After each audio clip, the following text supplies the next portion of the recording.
तो जो नंदलाल था भगवान कन्हैया सभी गोपियों से कहने लगे, देख गोपी, तुमको दही का दान देना होगा और तुमने अगर दही का दान नहीं दिया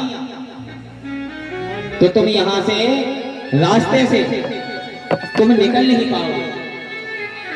दही का दान देना होगा।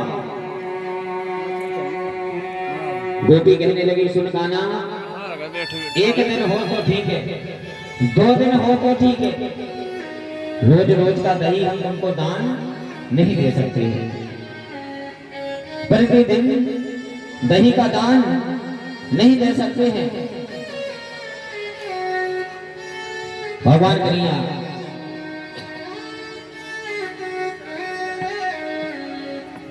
पहले दिन हुआ, दही का दान दे दिया। जब दूसरे दिन गए, सब गोपियां दोबारा दूसरे दिन पहुंची, फिर भी कन्हैया वहां खड़े हुए थे। और आज गोपी से कहने लगे, गोपी आज भी तुमको दही का दान देना होगा और आज तुमने अगर दही का दान नहीं दिया तो मटकी लेकर नहीं जा सकती हो।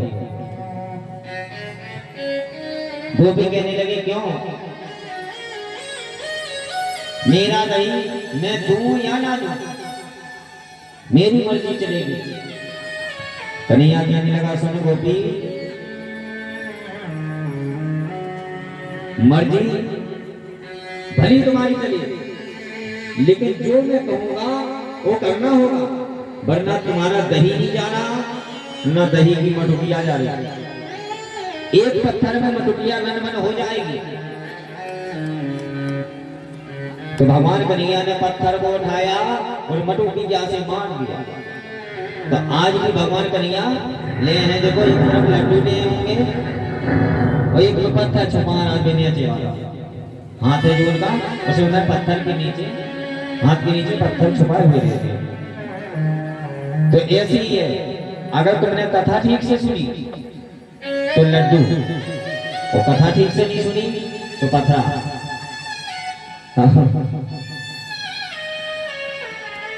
भगवान कन्हैया ने मटुकिया में मार दिया। सब गोपियां यशोदा के पास में पहुंची।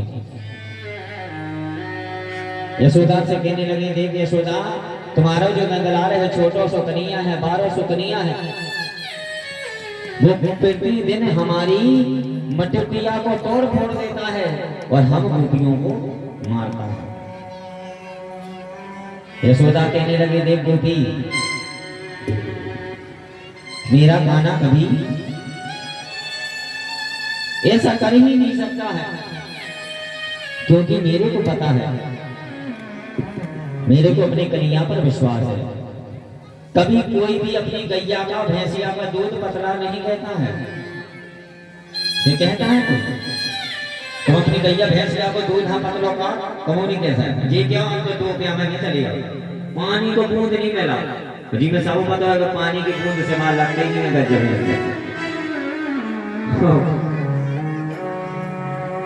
ऐसी यार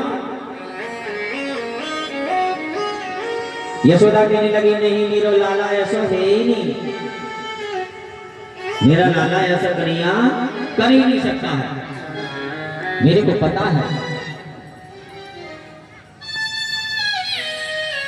भगवान कन्हैया की तारीफ यशोदा मैया करने लगी। गोपी कहने लगी, सुनो यशोदा, तुम ऐसी बात को मानोगे नहीं, मैं जानता हूं। जो तुम्हारा कन्हैया मटुकिया फोड़ता है तो मटुकिया भी लाऊंगी और मटुकिया फोड़ने वाले को भी साथ में लेकर आऊंगा। यशोदा कहने लगी, हाँ मटुकिया भी लाना, मटुकिया फोड़ने वाले को भी लाना। दूसरे तीसरे दिन जब गोपी पहुंची, भगवान कन्हैया फिर से पहुंच गए। जब जाकर जब फिर से पहुंचे, फिर से पहुंचने के बाद भगवान कन्हैया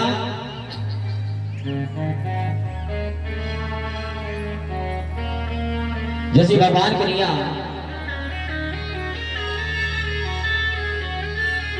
कहने लगे गोपी अब तो तुमने हमारी शिकायत कर दी है, अब तो मधुपिया जाएगी नहीं, मधुपिया का जितना मक्खन होगा मैं खाऊंगी, क्योंकि ये तो सभी को पता है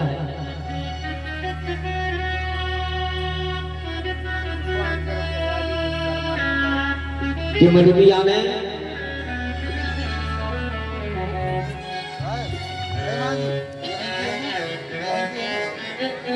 और राजू विश्वकर्मा इसी गांव के 501 रुपया प्रदान करते हैं। सदा खुश रहें, सदा भरभंडार रखे, उनको ऊपर कृपा बरसाए रखे। जजमान की तरफ से 1100 रुपये आए हैं। सदा खुश रहें, सदा भरभंडार रखे, उनको ऊपर कृपा बरसाए रखे। जैसे आज भगवान कन्हैया कहने लगे देख गोपी तुमने हमारा शिकायत की है, अब तो ना तो मधुपिया जा रही, ना मधुपिया बाली जा रही, न मधुपिया जा सकती है, न मधुपिया बाली जा सकती है। मैं देखता हूं कि कैसे तुम दही ले जाती हो।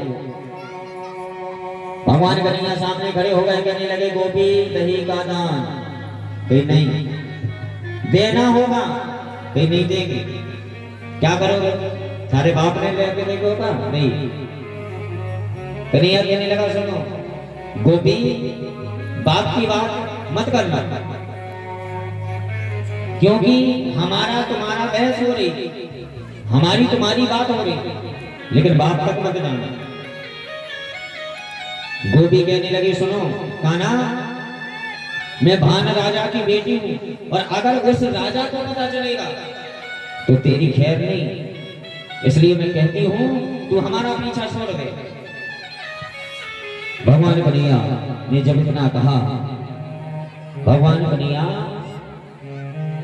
को मन में विचार आया, उठाया पत्थर और मधुपिया से मार दिया। मधुपिया जाकर नीचे गिर पड़ी, दही दनबन का हो गया।